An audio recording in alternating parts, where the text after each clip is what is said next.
Em uma sociedade tão marcada pela segregação, o debate em torno da igualdade de direitos é cada vez mais necessário. Extra classe de hoje, as vozes de quem fortalece a trincheira dos direitos humanos e os desafios e horizonte desta luta. Os direitos humanos são uma conquista importante da sociedade. Porém, muitas pessoas atribuem aos direitos humanos mais do que aquilo que esses direitos eles podem, na verdade, oferecer às populações e às sociedades. Em primeiro lugar, porque os direitos humanos, na concepção moderna e contemporânea, eles têm uma vertente, uma raiz liberal. Ou seja, sempre os direitos civis e políticos, eles tiveram precedência sobre os direitos sociais, culturais, os direitos econômicos e difusos. Ou seja, mesmo nas sociedades ditas democráticas, sempre se priorizou muito mais aqueles direitos, os chamados burgueses, o direito de votar, o direito de ser livre, o direito de pensamento, de liberdade religiosa, de liberdade de culto, e nem sempre se priorizou muito os direitos da maioria, né, das sociedades, que são os trabalhadores. O direito às políticas sociais, à saúde, à educação, à segurança, né?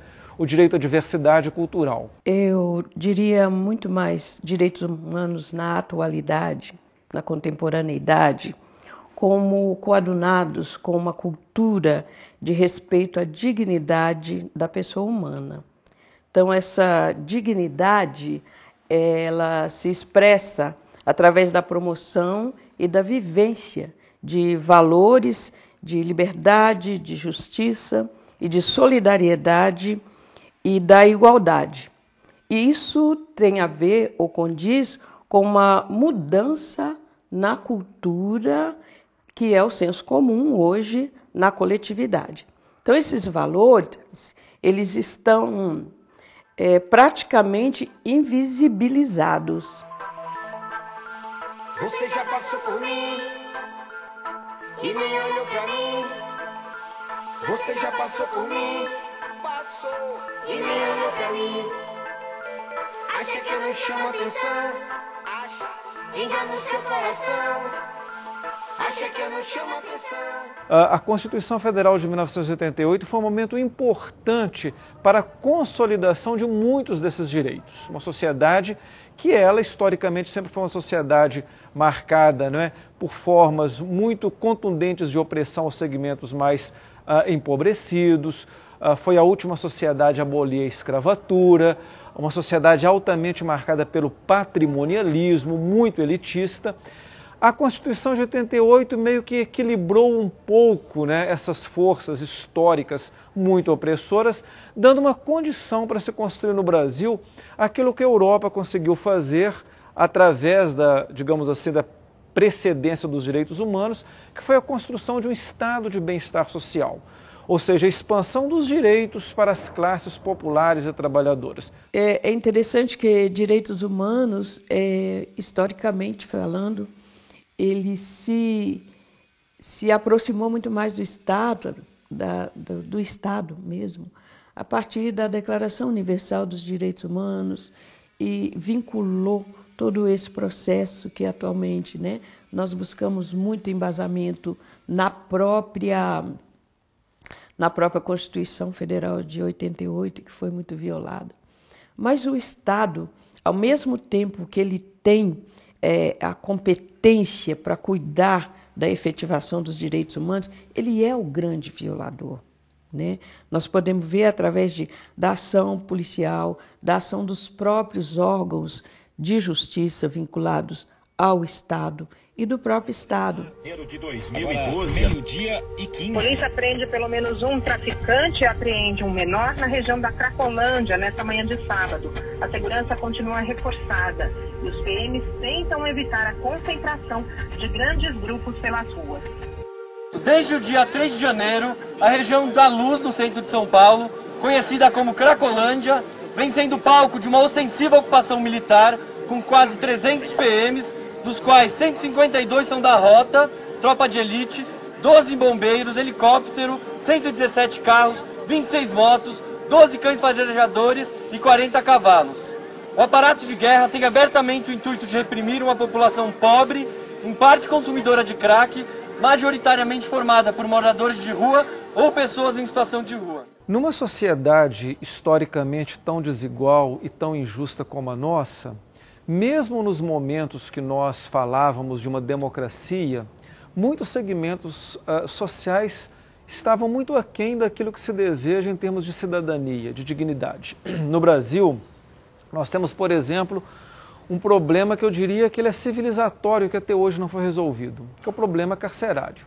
As condições carcerárias no Brasil elas são degradantes.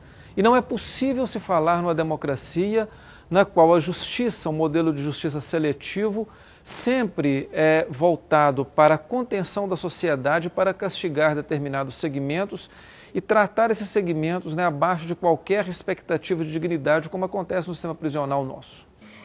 E é interessante que no Brasil nós temos legislações muito mais avançadas do que outros países, né? O Estatuto da Criança e do Adolescente significou um ápice assim, na legislação mundial referente à criança e adolescente. No entanto, as violações para esse grupo de crianças e adolescentes são gritantes e passam desapercebidas no nosso país. Né? Cite a matança de adolescentes negros, que já é considerado um genocídio aqui no país, violando gravemente o Estatuto da Criança e do Adolescente. O preconceito, o racismo no Brasil, eles são naturalizados. É como se a sociedade fosse a si mesma e nada pode mudar. Toda essa sorte de violências contra esses segmentos da sociedade fazem com que a gente possa ter uma certeza de que a democracia no Brasil ela nunca foi uma democracia inclusiva, na qual todos puderam participar com a mesma condição, no mesmo pé de igualdade, usufruir de todos os direitos. Isso mesmo nos momentos em que havia uma tentativa de expansão do Estado social, que é muito importante nós termos essa visão crítica. O fato do Brasil ter passado por um momento de melhoria, por exemplo, das condições econômicas dos empobrecidos, não significa que essas pessoas conseguiram participar integralmente da sociedade. Né? O nível de seletividade da justiça, o nível de arbitrariedade policial, o nível de impossibilidade de muitos segmentos participarem efetivamente da sociedade estava posto como uma espécie de uma ponte na qual as pessoas não podem atravessar o outro lado. Artigo 1º. Nenhuma vida será transformada em escombros. Enquanto existirem casas vazias, não haverá famílias sem teto. É a terceira remoção na minha vida. Ninguém poderá especular com a dignidade humana, porque todo mundo tem direito à moradia. Artigo 2º. Fica decretada a extinção de todas as fronteiras das nossas cidades. Circular pela cidade será um ato de liberdade. Da praia ao trabalho, da casa à escola. Todo mundo tem direito de ir e vir e a um transporte público de qualidade. Artigo 3º. Onde houver amor, haverá liberdade. Todas as pessoas terão os mesmos direitos e todas as formas de amar serão celebradas. Deus criou um homem e uma mulher, não um homossexual. Todo mundo tem direito a ter a sua identidade de gênero e orientação sexual respeitadas. Outra violação que eu poderia citar também diz respeito à ação das mineradoras, que é uma atividade econômica fundamental para o Estado, mas que, na verdade, não respeitam legislações como a Convenção 69 da OIT, que garante que eles precisam ser consultados sobre a extração minerária no subsolo onde residem essas comunidades, e essas comunidades são praticamente expurgadas do território onde sempre viveram, conviveram, perdem suas terras, perdem os vínculos comunitários e familiares, e não bastou o exemplo da Samarco, nós temos várias outras situações em Minas, como Paracatu, Conceição do Mato Dentro, bem próximo aqui, Brumadinho, Nova Lima, todas pessoas sofrendo graves violações de direitos humanos pela ação de mineradoras. Cada dia que eu venho aqui é uma sensação diferente. E desde que estourou, que a gente tem vontade de vir E isso já é uma briga que a gente vem tendo com essa marca aqui, porque hoje a gente tem que ter treinamento para vir aqui, dias marcados, gente sendo monitorado, tira a liberdade da gente. Não que eu quero vir mais para morar aqui, sabendo que tem essas barragens em cima correndo risco, mas é relembrar o lugar que eu vivi, a memória. A gente não sei como, porque cada vez é uma sensação diferente. É difícil, você vem e não chora, mas é um choro, não sei, tristeza com alegria.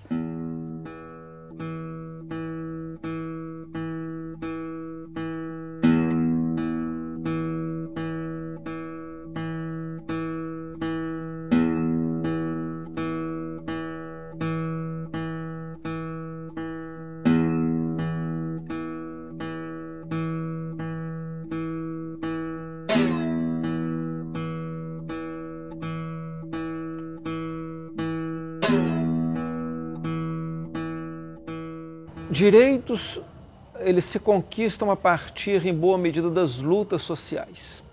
Em quaisquer sociedades, por mais democráticas que elas sejam, sempre há disputas dos poderosos, né? Por abocanhar cada vez mais, digamos assim, aquilo que é fruto da produção coletiva. Em certa medida, o avanço dos direitos humanos tem a ver com as lutas sociais. E no Brasil nós observamos isso ao longo de toda a história. Apesar dessa sociedade marcadamente elitista, concentradora de riqueza e renda, que privilegia uns em detrimento de outros, vários grupos da sociedade em todos os momentos resistiram bravamente contra essas estruturas de poder. Então, a única forma que nós podemos pensar em contrabalancear esse momento difícil que a sociedade brasileira está passando é através das lutas sociais. Não tem cor, não tem cara, começou, não vai parar, coração vai disparar, não tem como dedura. Ninguém viu, ninguém acha você, invisível, ninguém acha você. Tá maneira de ver, maneira de ser, maneira de crer, maneira de ver. Tá na metade, quero te ver na cidade, todo mundo busca, ninguém acha você. A cidade assusta, mas vai amanhecer.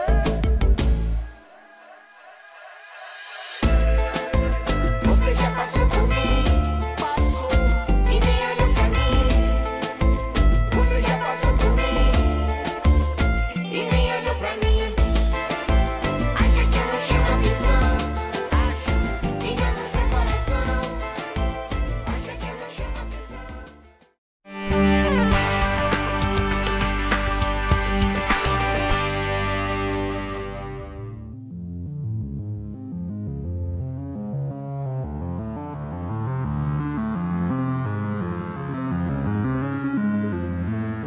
Nós conseguimos, nesses últimos 30 anos, avançar muito, mas esse muito ainda é pouco se nós verificarmos a condição da maioria dos trabalhadores brasileiros, daquele grupo que são 70%, né, da população. Para todos os efeitos, essas conquistas elas foram muito que a passos lentos sendo implementadas, e principalmente nos últimos 15 anos, 14, 15 anos, que nós vemos governos mais democráticos e populares que reforçaram um pouco esse caráter do Estado mais voltado para atender o interesse dessa maioria dos trabalhadores.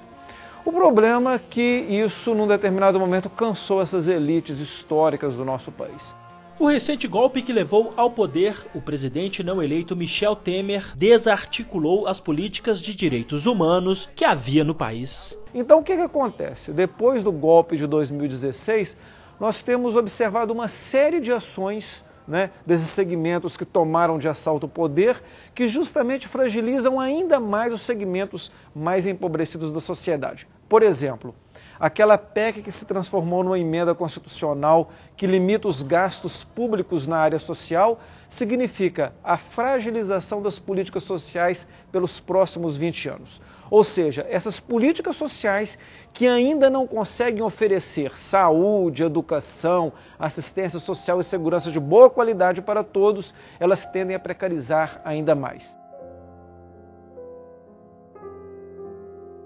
E o mais dramático disso tudo é que nós percebemos que a partir de 2016, não somente os dois poderes, o poder executivo e o poder legislativo, que já tinham se associado, né, para dar esse golpe contra os trabalhadores, além desses dois poderes, ainda você teve uma participação cada vez mais efetiva, nós tivemos uma participação cada vez mais efetiva do Poder Judiciário, né? Ou seja, os três poderes da República, que são compostos por elites da nossa sociedade, eles se amalgamaram, eles se articularam contra o povo e a nação, né? A barrar todas as conquistas civilizatórias que são um marco da trajetória dos direitos humanos, mesmo esses direitos tendo esse viés liberal que eles sempre tiveram, mas a tentativa de alcançar outros segmentos importantes da população, principalmente dos trabalhadores. Um dia eles o ergueram.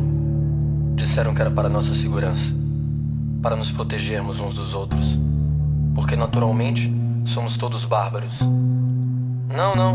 Não somos todos bárbaros, só alguns o são, e é destes alguns que vamos nos assegurar de nos dividirmos. Eles emendaram. Assim, nos dividindo, vamos nos separando, e nos separando, vamos erguendo, edificando o mundo, plantando no solo cada tijolo e adubando com cimento a aspereza de concreto que colhemos. Cada ano, aliás, a colheita é mais farta, mas o número de desnutridos aumenta, porque com uma dieta como essa, não espere resolver o problema da alimentação apenas entupindo a boca. Há muito mais buraco para tapar do que o do estômago, e não se pode desbotar o sol com a peneira. Eu sei, eles insistem em dizer que hoje é melhor que nunca, e amanhã, que nunca chega, será melhor que hoje. Hoje é um novo dia de um novo tempo que começou. Nesses novos dias, as alegrias serão de todos. E enquanto isso, esperamos a construção secar, depois de colados os tijolos que cada um traz consigo. A reforma trabalhista faz com que os segmentos dos trabalhadores que são apartados dessa sociedade de consumo continuem nesse lugar afastado de fato dessa sociedade. E veja, né, que 70% dos trabalhadores do Brasil ganham menos do que 3 salários mínimos. Ou seja, nós estamos falando de uma maioria dos trabalhadores que sempre estiveram margeando essa sociedade de consumo, que num determinado momento começaram a adentrar, mas que agora eles voltam a estar cada vez mais apartados. É interessante o momento em que acontece um golpe ou uma situação dessa de uma guinada política de ampla proporção, há também um ressurgimento desses grupos para lutar por seus direitos. Então, os defensores de direitos humanos, por um lado, se sentiram mais ameaçados, até porque os grupos elitistas e autoritários, eles ganharam mais poder com o golpe. Então, nesse sentido, as intimidações e as ameaças cresceram para essas pessoas, para essas lideranças. Por outro lado, esses mesmos grupos perceberam que é o momento de uma retomada para que eles possam garantir o direito de outros povos e das comunidades às quais eles pertencem.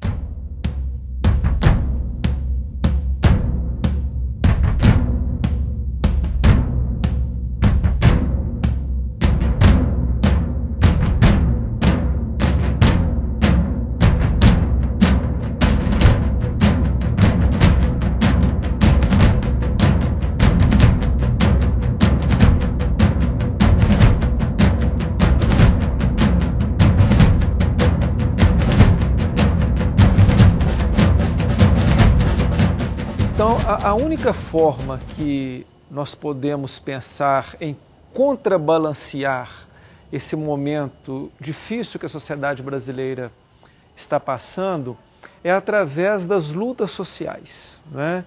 A conquista de direitos humanos sempre esteve associada à capacidade das pessoas, das comunidades, dos grupos sociais reagirem contra o arbítrio e lutarem para que os direitos que estão consolidados nas leis ou na Constituição, eles se transformassem em práticas. É justamente essa pujança, essa força dos movimentos organizados é que pode reverter todo esse processo de opressão que a sociedade brasileira sofre nesse momento. A nação brasileira, ela tem que ser dos brasileiros. Ela não pode ser de meia dúzia, não é? ou de um grupo muito pequeno. Então é fundamental que nesse momento nós tenhamos, né, enquanto grupos sociais, os vários coletivos sociais, pensando que a única forma de resistência é somar um pouco a nossa diversidade, a pluralidade, confluindo, né, derivando em alguns pontos em comum. E a partir desses pontos em comuns pensar num projeto de nação. A ideia de nação ela tem que comportar a capacidade de que todos são iguais, não somente no plano formal, como está na nossa Constituição, mas nós somos iguais de fato, né? E é essa ideia que nós temos que, inclusive, nos esforçarmos para, por exemplo, superar toda essa cultura de ódio, né? A cultura de ódio ela está baseada na ideia de hipervalorização das diferenças, não como um valor, mas a ideia das diferenças como forma de segregação dos vários grupos. Chupa mexerica e vê que cheiro miserável. Eu nunca fui criança. Eu nunca fui criança, não. Não aguento mais isso. O senhor tá me ameaçando? Também aqui nos ameaçar? Entra pra dentro de sua casa, porra. Entra pra casa de vocês.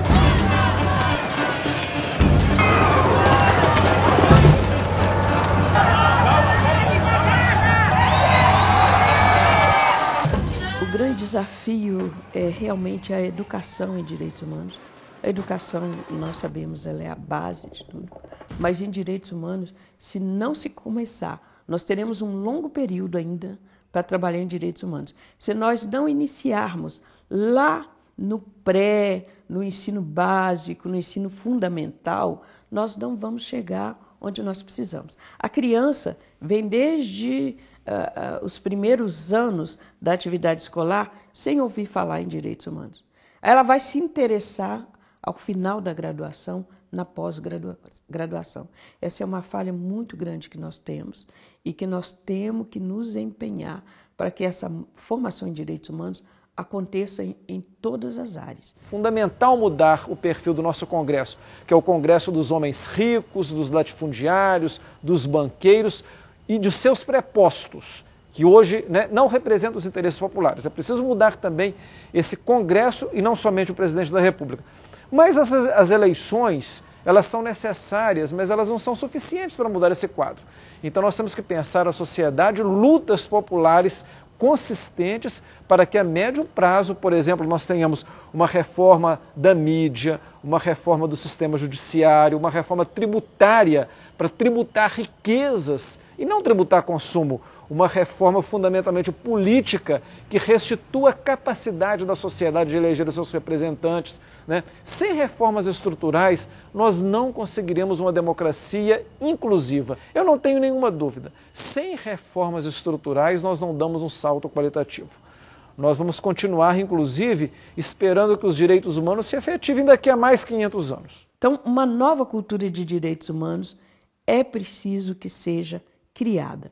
E aí, eu lembraria aqui muito carinhosamente um professor meu de mestrado, João Batista, que trabalha, né, inclusive numa publicação dele, sobre os direitos humanos como um novo projeto de sociedade.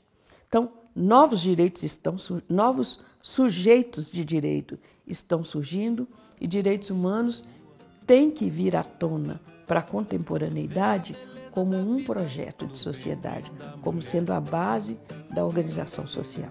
Pois, quem não vive em verdade, meu bem, flutua nas ilusões da mente de um louco qualquer. E eu não aceito, não, eu não aceito essa indisciplina. Acho que você não me entendeu. Meus meninos são o que você teceu em resistência ao mundo que Deus deu. Eu não quero viver assim, mastigar desilusão. Este abismo social requer atenção, foco, força e fé. Já falou meu irmão, meninos mimados não podem reger a nação. Eu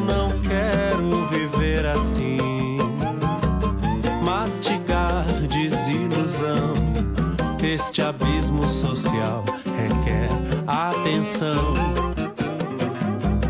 foco, força e fé. Já falou meu irmão, meninos mimados não podem reger a nação. Meninos mimados não podem reger a nação.